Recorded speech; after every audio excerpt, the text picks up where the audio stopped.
अस्सलाम वालेकुम। आज हम बात करेंगे चाइल्डहुड डिसऑर्डर्स के बारे में। Neuro developmental disorder mental health disorders का एक ग्रुप है जिसमें सेंट्रल नर्वस सिस्टम की डेवलपमेंट अफेक्ट होती है, यानी कि ब्रेन और स्पाइनल कॉर्ड की फंक्शनिंग अफेक्ट होने की वजह से डिफरेंट कंडीशंस हो सकती हैं। इन कंडीशंस की वजह से एक इंसान के साथ डिफरेंट प्रॉब्लम्स पेश आ सकती हैं, जैसा कि लर्निंग के मसाइल, बिहेवियर के मसाइल, मेमोरी प्रॉब्लम्स और डेली टास्क वगैरह करने में भी पेचीदगियाँ आ सकती हैं।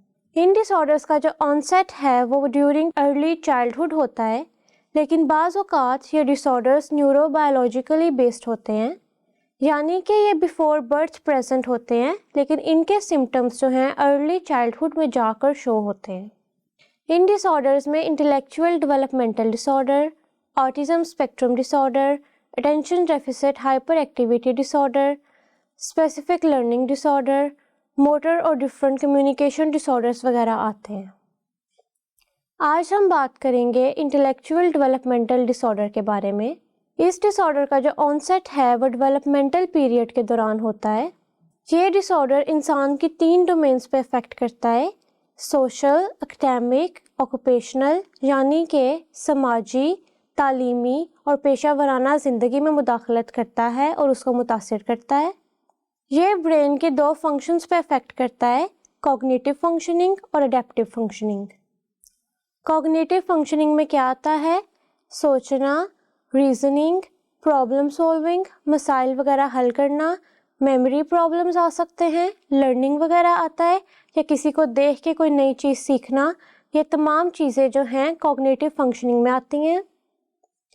अडेप्टिव फंक्शनिंग में होता है कि डिफरेंट डेली लाइफ के टास्क वगैरह करना, सोशल इंटरेक्शन करना, लोगों के साथ घुलना मिलना, उनसे बात करना, काम वगैरह करना। इंटेलेक्चुअल डेवलपमेंटल डिसऑर्डर में लोगों के ये स्किल्स लिमिटेड होने की वजह से वो अपने एज अप्रोप्रिएट टास्क बाकी लोगों के निस्बत आसानी से नहीं कर पाते, या फिर उनको बहुत ज़्यादा एडिशनल सपोर्ट की ज़रूरत होती है ताकि वो ये काम कर सकें। अर्ली चाइल्डहुड में इसके साइंस और सिम्टम्स हम बहुत आसानी से नोट कर सकते हैं। ड्यूरिंग चाइल्डहुड डेवलपमेंटल डिलेज होते हैं, यानी कि बच्चा बाकी बच्चों के निस्बत वो काम आसानी से नहीं कर पाता या बहुत देर से करता है, जैसे बच्चे का रोल ओवर होना, क्रॉलिंग वगैरह करना, चलना बैठना बाकी बच्चों की निस्बत बहुत देर से हो रहा होता है, या बच्चा बिल्कुल भी नहीं कर पा रहा होता। इसके साथ साथ मेमोरी इश्यूज आते हैं, यानी बच्चे को चीज़ें याद नहीं रहती, और लर्निंग डिलेज होते हैं, बच्चा चीज़ सीखने में बहुत ज़्यादा टाइम लगा देता है।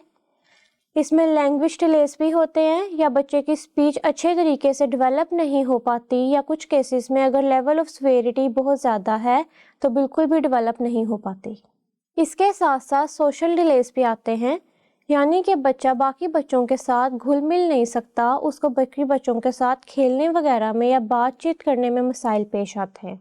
नीज इसमें एवरीडे टास्क जो रोज़मर्रा के काम हैं उसमें भी मुश्किलात पेश आती हैं, यानी बच्चे की टॉयलेट ट्रेनिंग, ड्रेसिंग, बाथिंग और खाना वगैरह खाना वक्त पर नहीं होता, या बहुत देर से हो रहा होता है, या बच्चे को बहुत ज़्यादा मदद की ज़रूरत होती है कि वो खाना भी सही तरीके से खुद से नहीं खा पाता। इस डिसऑर्डर के 4 लेवल ऑफ सिवियरिटी होते हैं: mild, moderate, severe, profound. Language और जो मोटर डिलेज होते हैं, यानी मूवमेंट वगैरह के, वो बहुत आसानी से अमूमन 2 साल की उम्र में नज़र आने शुरू हो जाते हैं और आराम से उनको आइडेंटिफाई किया जा सकता है। लेकिन अगर डिसऑर्डर माइल्ड लेवल का है तो जब तक बच्चा स्कूल नहीं जाता तब तक उसको आइडेंटिफाई करना काफ़ी मुश्किल होता है।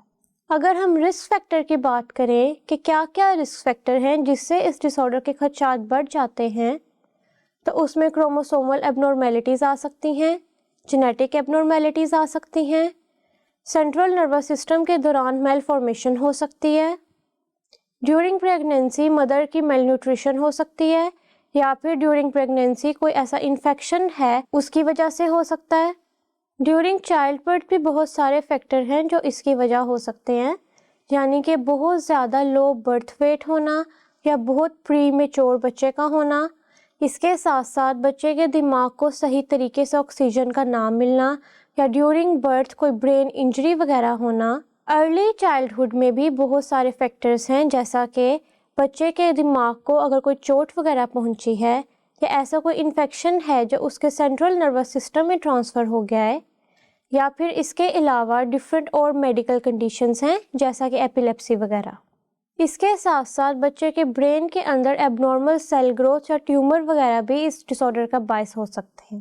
نیورو ڈیولپمنٹل ڈس آرڈرز میں کو اکرنس بھی ہو سکتی ہے، یعنی کہ ایک ڈس آرڈرز کے ساتھ دوسرا ڈس آرڈر بھی ہو سکتا ہے، جیسا کہ ADHD کے ساتھ اسپیسیفک لرننگ ڈس آرڈر ہو سکتا ہے، آٹزم کے ساتھ انٹلیکچوئل ڈیولپمنٹل ڈس آرڈر ہو سکتا ہے۔